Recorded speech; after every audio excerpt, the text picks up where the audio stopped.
Hello, good afternoon. Welcome to the Dhronas online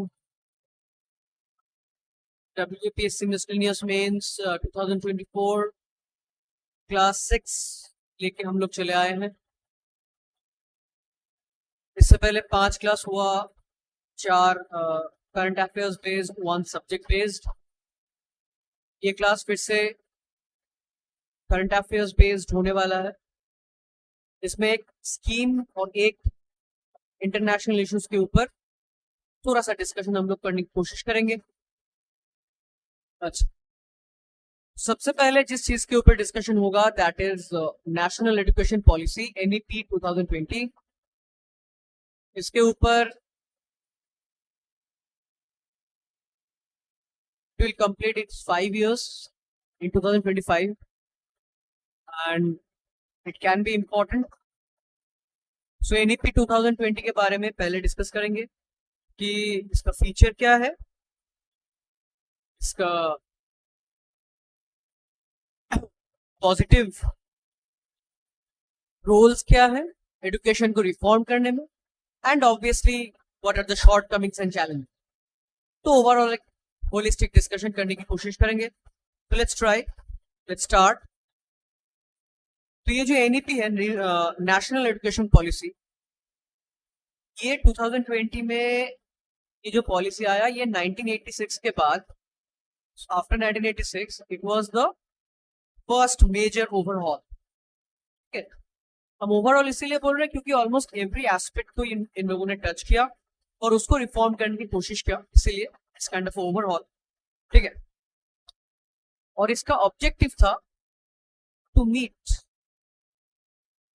the demand of the 21st century. इससे पहले के जो educational policies थे, they were designed for the 20th century. उसके बाद obviously there was much improvement in technology.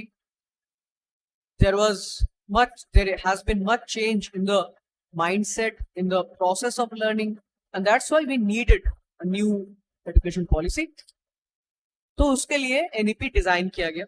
ठीक है, और इसी के साथ साथ ये भी it was also kept into consideration the SDG 4. SDG 4 मतलब सस्टेनेबल डेवलपमेंट गोल 4, जो ये बोल रहा था कि everybody, every country, every part should target for inclusive and equitable quality education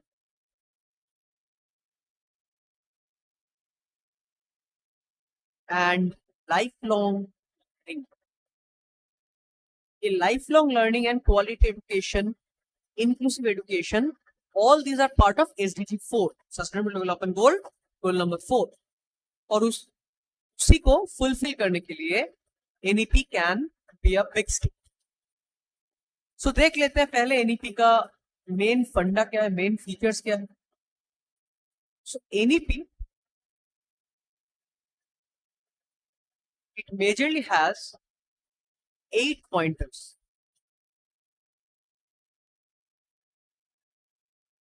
Majorly has 8 pointers. ठीक, तो one is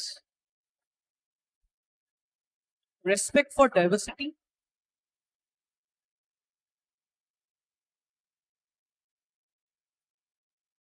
डाइवर्सिटी मतलब जो आपका लोकल कॉन्टेक्स्ट है, आप उसको सिलेबस में आप डालोगे या टीचिंग मेथड में उसको आप इंक्लूड करो। ठीक है, डाइवर्सिटी। इक्वालिटी एंड इंक्लूजन,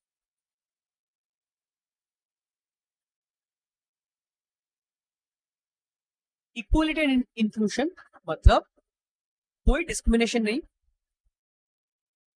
और कोई अलग किसको एक्स्ट्रा प्रेफरेंस नहीं। Yes, community participation, community participation. Community participation मतलब आप वॉलंटरीली पार्टिसिपेट कर सकते हो या प्राइवेट कोई ऑर्गेनाइजेशन प्राइवेट पार्टिसिपेट कर सकता है। ताकि एडुकेशन और भी ज्यादा तरीके से हम एकदम ग्रासरूट लेवल तक इसको एक्सपैंड करें.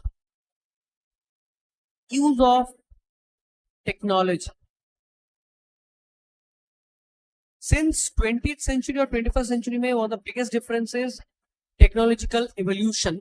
तो टेक्नोलॉजी को हम किस तरीके से और भी अच्छे तरीके से यूज कर सकते हैं for the educational purpose. How to use technology to remove the language barriers. How to use technology for making content जो बहुत इजीली आप समझ पाओगे. राइट. वीडियो बेस्ड कंटेंट या फिर animated content. Not only simple lines and paragraphs. Not only that, animated content हो या फिर वीडियो कंटेंट हो या फिर कुछ और लाइक एआई का इस्तेमाल किया जा सकता है या फिर कुछ और इस्तेमाल किया जा सकता है, so that the learning can be not only rote learning, it will be conceptual learning and you will not easily forget. Right. अच्छा. और उसको और भी ज्यादा एम्फसाइज करने के लिए they made it a goal conceptual understanding के ऊपर. कंसेप्चुअल अंडरस्टैंडिंग के ऊपर वो लोग ज्यादा जोर देंगे rather than broad. इंडिया में most of the students they learn through this method, broad learning. Broad learning मतलब आप सिंपली मगिंग इट. ठीक है.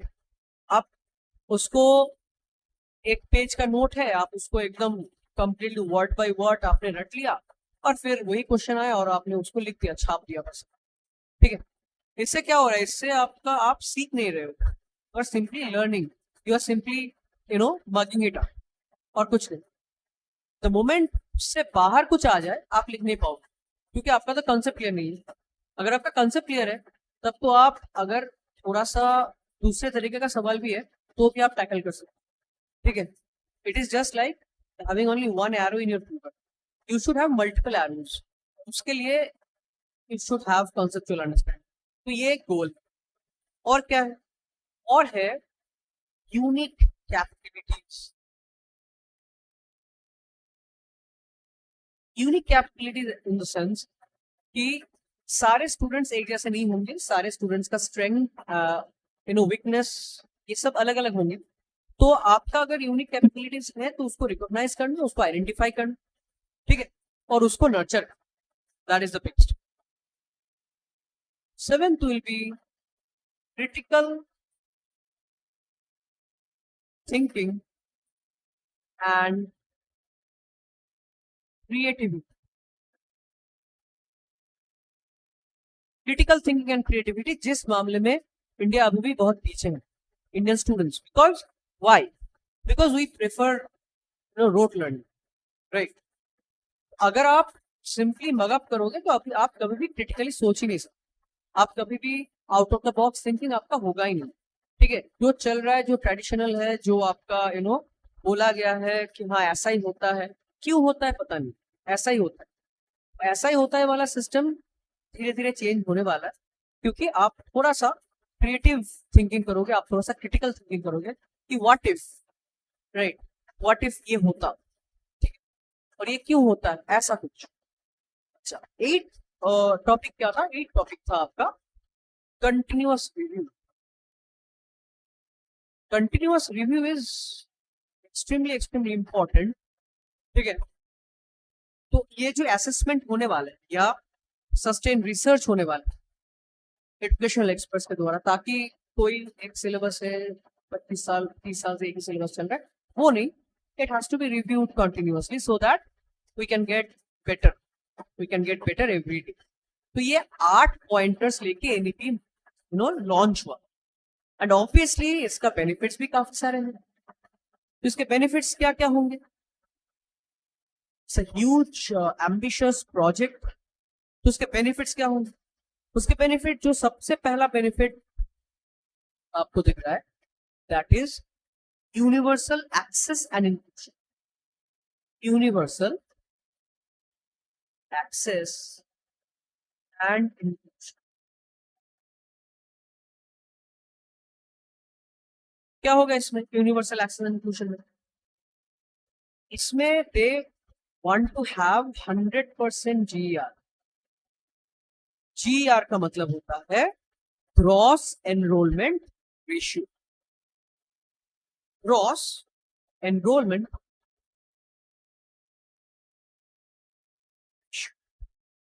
अगर 100% ग्रॉस एनरोलमेंट रेशियो होता है at least pre school to secondary, at least pre school मतलब class 1 से पहले टू सेकेंडरी मतलब क्लास 10 तक, ठीक है, 2030 तक अगर ये हो जाए then it would have been a huge societal change, right?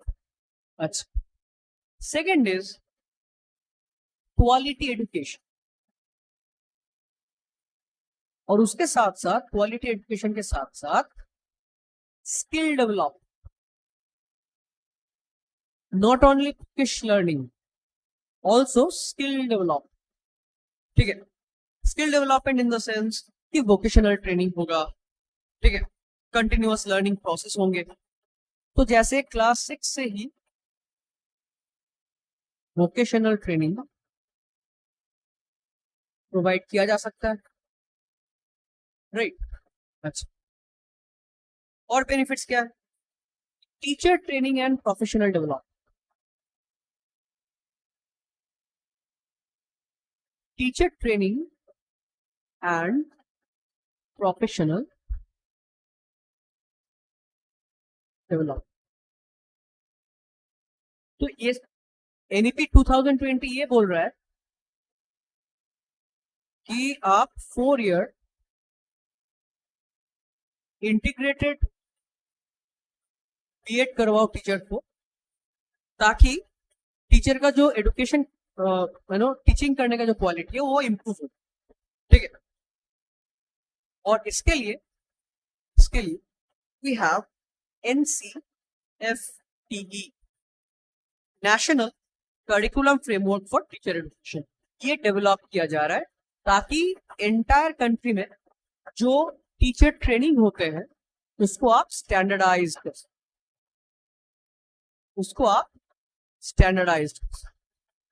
Right? कि एक standard teacher training process, not कि यहां पे अलग वहां पे अलग, ऐसा नहीं है, स्टैंडर्डाइज प्रोसेस, ठीक. अच्छा, और जो बहुत बड़ी चीज है एनईपी 2020 का, जो पॉजिटिव चीज है वो होंगे कि technology integration. It's a goal, technology integration. अभी हमने देखा कि यूज ऑफ टेक्नोलॉजी और ज्यादा इंक्रीज करने की कोशिश किया जा रहा है. सो ये जो डिजिटल लर्निंग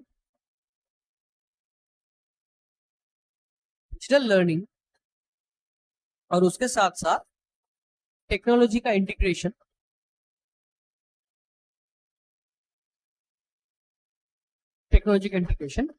ये वाला जो है it will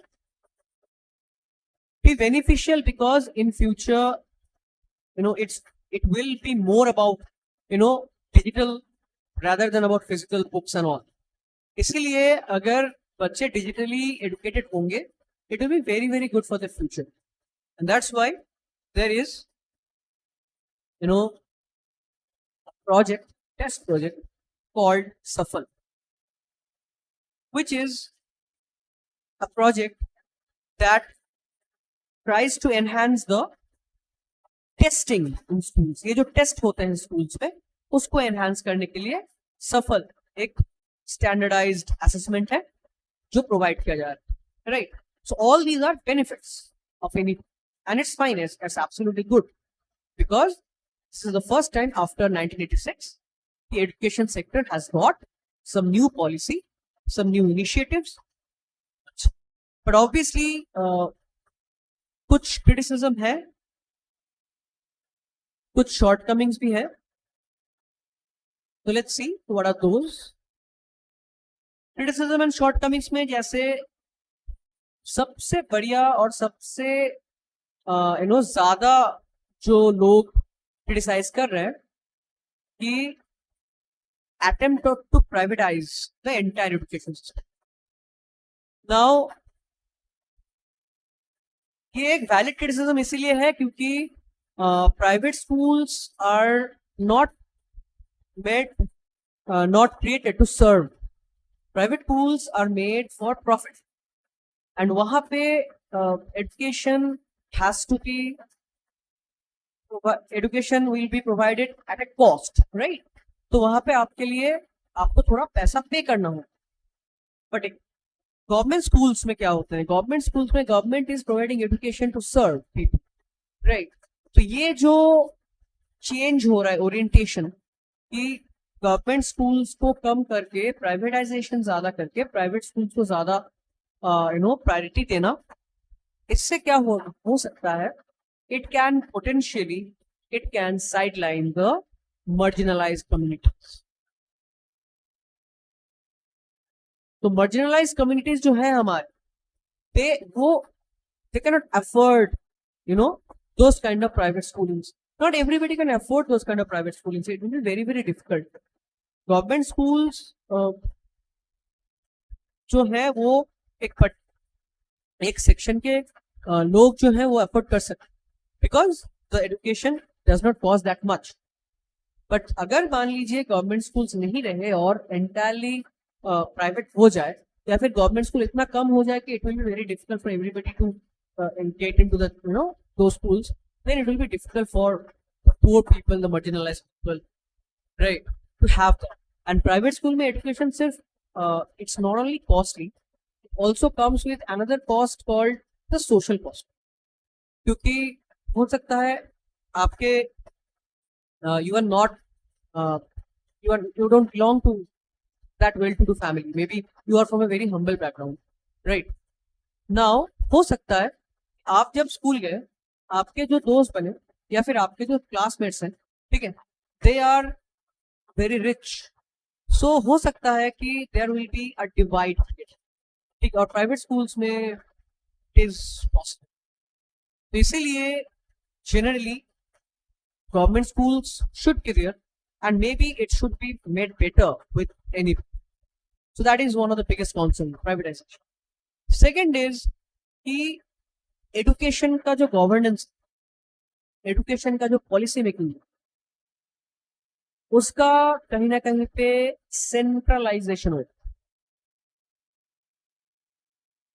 Education comes under concurrent list.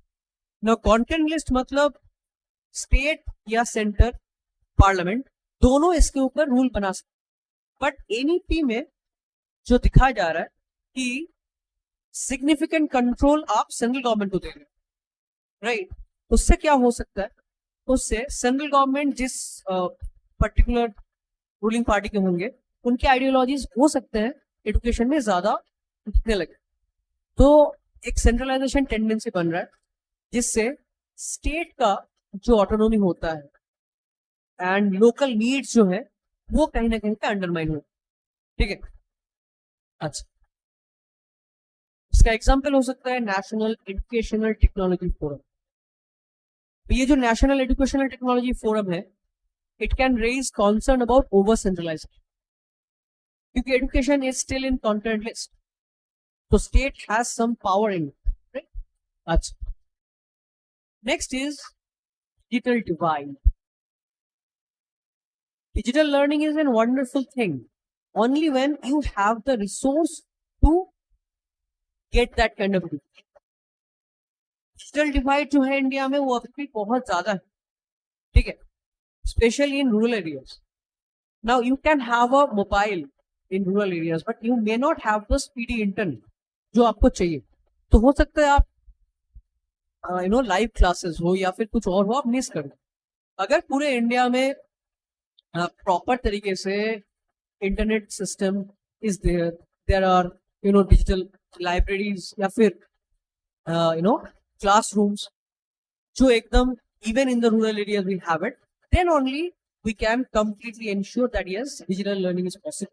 Otherwise it will always be big cities versus small. Even in the small towns internet is not that fast, right? Even in the small town. तो गांव में भी बहुत सारे गांव ऐसे हैं जहां पे अभी तक हो सकता है इंटरनेट बहुत ही ज्यादा स्लो है या फिर नहीं है, राइट? तो इसीलिए digital divide is an example and it's a reality. And आपका हाउस में अगर इंटरनेट एक्सेस नहीं है, इट इज फॉल्स, राइट. एक तो आपका एजुकेशन का कॉस्ट इंक्रीज हो रहा है, उसके ऊपर इंटरनेट का कॉस्ट इंक्रीज हो रहा है, and that will put some pressure on the family. और क्या है, और ये है कि इम्प्लीमेंटेशन चैलेंजेस का मतलब कि ये जो एनईपी है उसको इम्प्लीमेंट करने के लिए they have some huge target.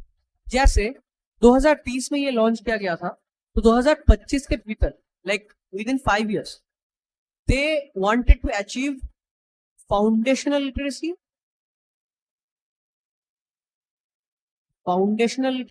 And numeracy. Foundational literacy मतलब एटलीस्ट आप जो नॉर्मल एबीसीडी है आप कर सकते हैं, आप लाइन लिख सकते हैं, ठीक है, आप एक पैराग्राफ पढ़ सकते हो. This is foundational literacy. Numeracy मतलब normal 2 digits 3 digits, multiplication, division, plus, minus, आप ये सब कर सकते हो, ठीक है. तो ये उन्होंने टारगेट किया था 2025 के भीतर, right. And it's a very ambitious target.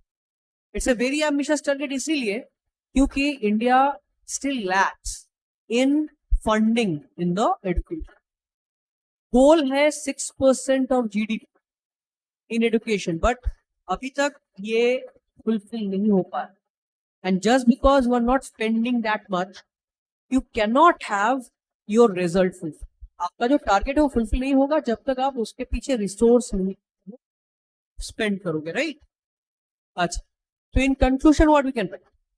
In conclusion we can write that NEP 2020 it's a progressive step towards achieving the sustainable goal 4.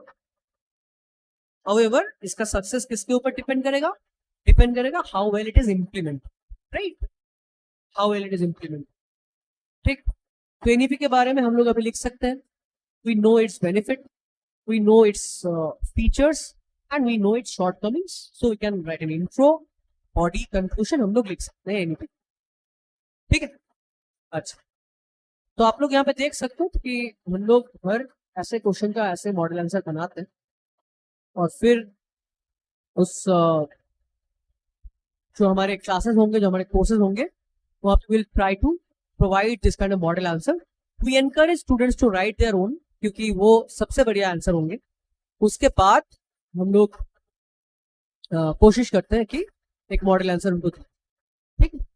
अच्छा, नेक्स्ट हम लोग जो देखने वाले हैं, आज का सेकेंड टॉपिक जो देखने वाले हैं, that is India's dilemma in dealing with its neighbourhood and it's policy. हमारे जो नेबर्स हैं उनके साथ हमारा रिलेशनल टाइम. इंटरनेशनल इश्यूज के ऊपर एक क्वेश्चन पूछे जाते हैं. आप अगर पिछले कुछ सालों का क्वेश्चन देखोगे, you will see international issues के ऊपर एक क्वेश्चन पूछे जाते हैं. तो हम लोग उसी के चर्चे लेट्स ट्राई टू. तो हमारे नेबरहुड्स में हमारे जितने भी नेबर्स हैं उनके साथ जो रिलेशन है, it can be said a bit strained right now because of multiple factors. तो इसका इंट्रोडक्शन हम कैसे करेंगे? इंट्रोडक्शन ऐसे कर सकते हैं कि India as a dominant regional power in South Asia faces numerous challenges in managing its relationship with neighboring countries.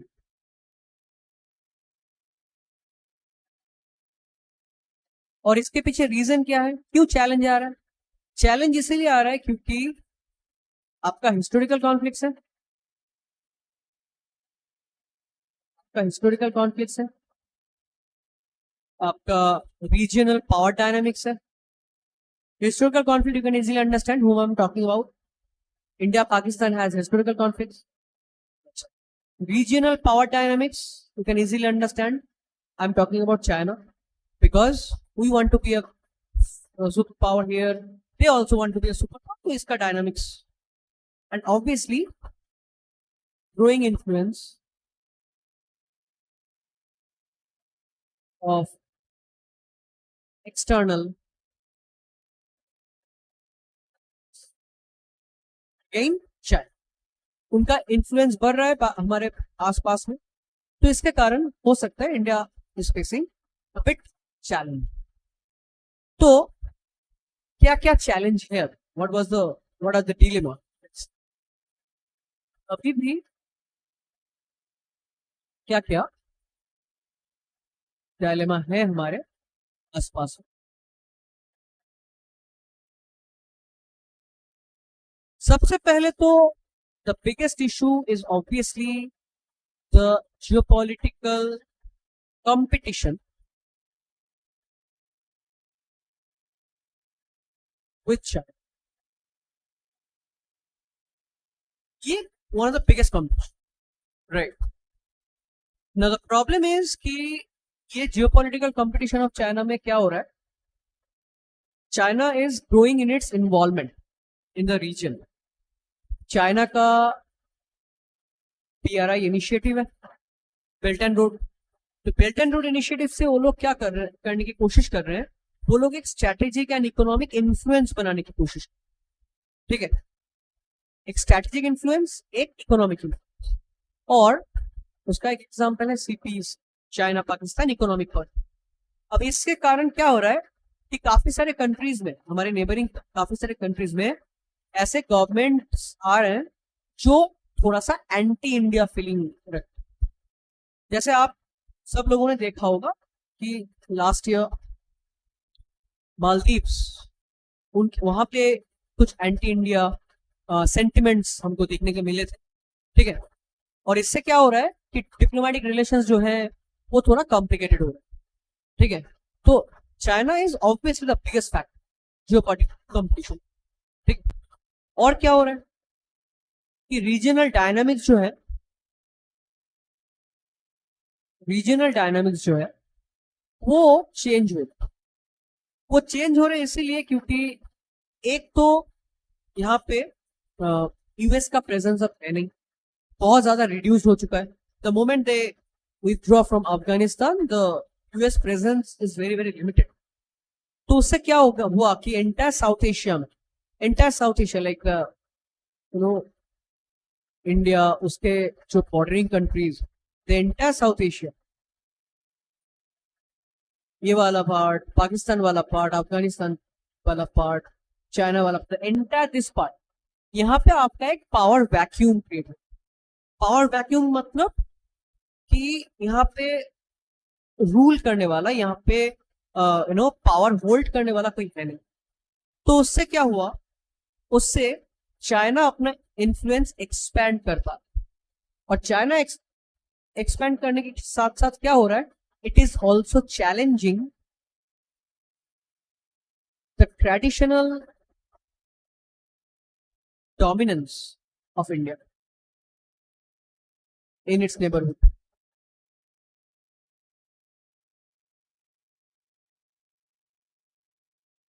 इसको चैलेंज किया जाए बाय चाइना क्योंकि उसका influence again it is in present, right. अच्छा, और क्या हो रहा है कि ये जो चाइना पोर्ट्स एक्यूर कर रहा है या फिर चीप लोन्स दे रहा है, ठीक है, तो pearl project, China pearl of strings, ठीक है, स्ट्रिंग्स ऑफ पर्ल, सॉरी, ये जो प्रोजेक्ट है कि पोर्ट एक्वायर करेंगे डिफरेंट कंट्रीज में, या फिर हम आपको चीप लोन्स देंगे, इतने लोन्स देंगे कि आप you will always be indebted to us. ठीक है, you can never repay that, so you will always be indebted to us. So Myanmar में, श्रीलंका में, पाकिस्तान में, these string of pearls, they are trying to cover, they are trying to encircle India, right? तो ये China का non normative approach बोला जाता है, which is trying to control even the entire Southeast Asia through its economic and strategical, maneuver. और क्या हो सकता है? थर्ड पॉइंट जो हो सकता है दैट इज कि इंडिया के डिप्लोमेटिक अप्रोच जो है, इंडिया के जो डिप्लोमेटिक अप्रोच है उसमें थोड़ा लिमिटेशन, उसमें लिमिटेशन इन द सेंस कि first of all India focuses much more on ruling government rather than the opposition and the other parties. और इससे क्या हो रहा है कि एक बायस क्रिएट हो जाता है, एंटी इंडिया बायस क्रिएट हो जाता है, ठीक है. एक बहुत ज्यादा हम लोग जिसको यूज करते हैं that's over reliance on historical and cultural text. Now history and culture it keep getting changed, right? So आपका हिस्टोरिकल टाइज हो सकता है किसी के साथ, that's absolutely okay, but at present in 21st century when the entire world has become a big market, it will always be economy driven. It will always be economy driven, and that's where China come and it provides a competitive alternative.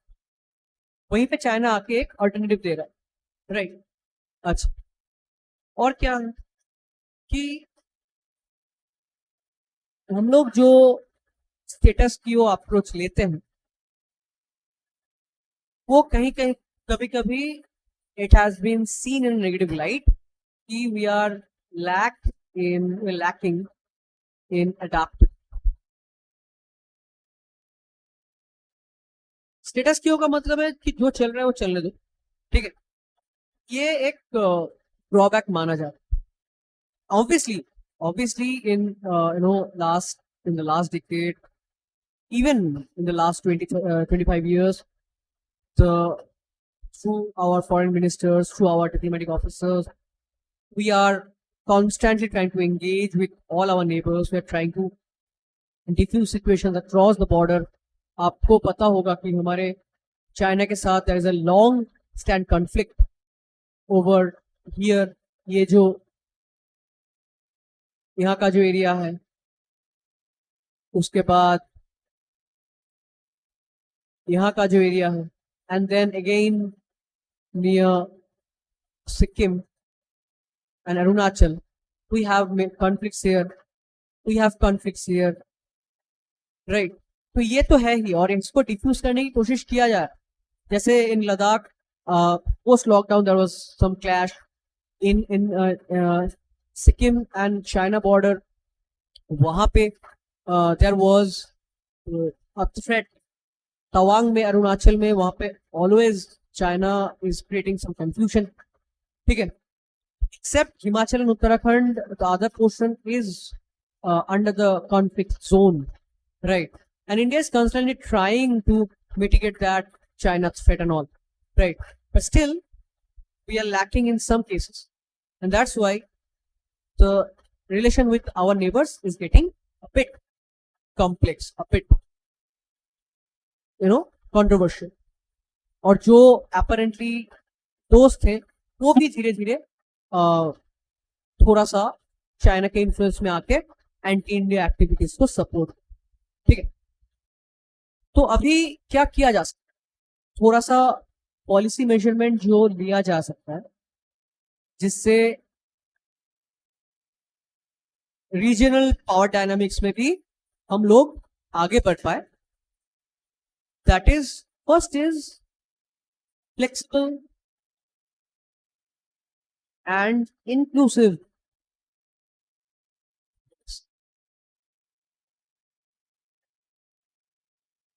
Flexible as in कि हम लोग status quo नहीं, we will adopt our foreign policy in a flexible manner so that as the time needs, as the situation needs, we will act in that.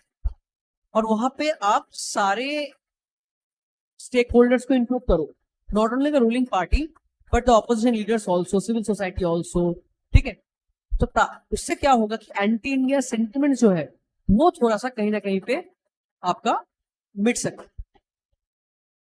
Second is कि ये जो diplomatic work force है आप उसको और ज्यादा increase कर सकते। डिप्लोमेटिक वर्क फोर्स जो है हमारे वो और ज्यादा इंक्रीज या स्ट्रेंथन आपको उसको करना कि इंडिया का जो डिप्लोमैट्स है उसके कैपेबिलिटीज को थोड़ा इंक्रीज करना, ठीक है। या फिर जो इफेक्टिव हमारे फॉरेन पॉलिसीज एग्जीक्यूशन जो लोग करते हैं उनके कैपेबिलिटीज को थोड़ा और इम्प्रूव करना, क्योंकि it's a very very sensitive region and one false comment, one bad step can lead to huge conflict. That's why we need capable diplomats. Obviously our diplomats are very very capable, ठीक है, but there will always be scope for improvement and there is a scope for capability improvement also, right? अच्छा, और एक चीज हो सकता है कि ये जो रीजनल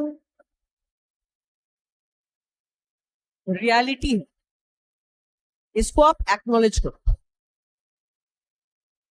रीजनल रियलिटी इसको आप एक्नॉलेज करो इन द सेंस कि China is a threat, China is a competitor, and you have to acknowledge this. Yes, we are agreeing. Yes, China is a competitor, and उस हिसाब से ना, the moment you acknowledge a problem, you can make a better solution.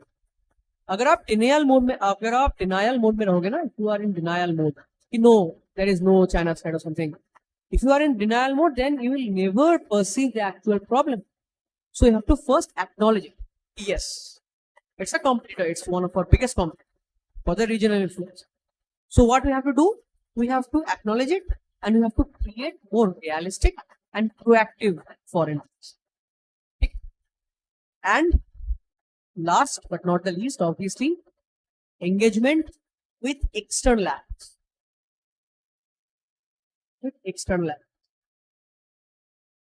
Investments को और कैसे increase किया जाए, foreign investment को और कैसे इंक्रीज किया जाए, सो दैट इंडिया का रोल और कैसे इंक्रीज हो सकता है, ठीक है। लाइक माइंडेड जो हमारे कंट्रीज, वो कंट्रीज को हम कैसे यूज कर सकते हैं to counter balance China's influence. जैसे क्वाड मान लो, ठीक है, जैसे Quad, right, it's a group of 4 countries, right, USA, Japan, India and Australia. How we can use it, how we can use these countries, like-minded countries, Japan बोलो, European Union, ठीक है, हम उसको कैसे यूज कर सकते हैं और ये कंट्रीज को हम क्या ऑल्टरनेटिव दे सकते हैं। तो ये they are our friends, they are like minded, so I can use them to counter balance a bigger, right. So अगर regional, in conclusion what we can write, in conclusion we can write कि अगर आपको regional leadership maintain करना है तो आपको पहले pragmatic and flexible approach लेना। प्रैग्मेटिक एंड फ्लेक्सिबल, ये अप्रोच आपको लेना पड़ेगा। You have to engage with multiple actors, not only one, engage with multiple actors and adopt to the shifting power. आपको एडेप्टेबिलिटी दिखाना होगा so that even our neighboring countries can understand कि no, India is one of our brother and it holds the regional power dynamics में ये leading position hold. So you have to be pragmatic, you have to be flexible, you have to be adaptable, and you have to engage with multiple actors so that we can counterbalance the growing influence of China, the growing system. ठीक है, अच्छा। International relationship के ऊपर लिखना उतना आसान है नहीं, बट क्वेश्चंस इसके ऊपर पूछे गए हैं, लास्ट ईयर भी पूछे गए हैं। तो इंटरनेशनल इश्यूज के ऊपर अगर आपको आंसर लिखना है उसके लिए टू रीड न्यूज़पेपर्स। न्यूज़पेपर पढ़िए, न्यूज़पेपर पढ़ने से आपका ओपिनियन जनरेट होता है और उसके साथ साथ आपको पॉइंट्स भी मिल जाते हैं लिखने के, ठीक है। तो जब भी कोई आप न्यूज़पेपर में इंटरनेशनल इश्यूज के बारे में पढ़ रहे हो, try to make few points of it and try to make some lines. You don't need to write in detail, you just need some pointers so try to underline those points in news. ठीक है, आज के लिए इतना ही। Next class में फिर से हाजिर हो जाएंगे एंड नेक्स्ट क्लास में we will try to cover 2 international issues and as always there is a model answer for it. अच्छा, तो हम लोग कोशिश करेंगे नेक्स्ट क्लास में फिर से 2 इंटरनेशनल इश्यूज को लेके बात करने का। ड्रोनास के साथ बने रहिए। Thank you.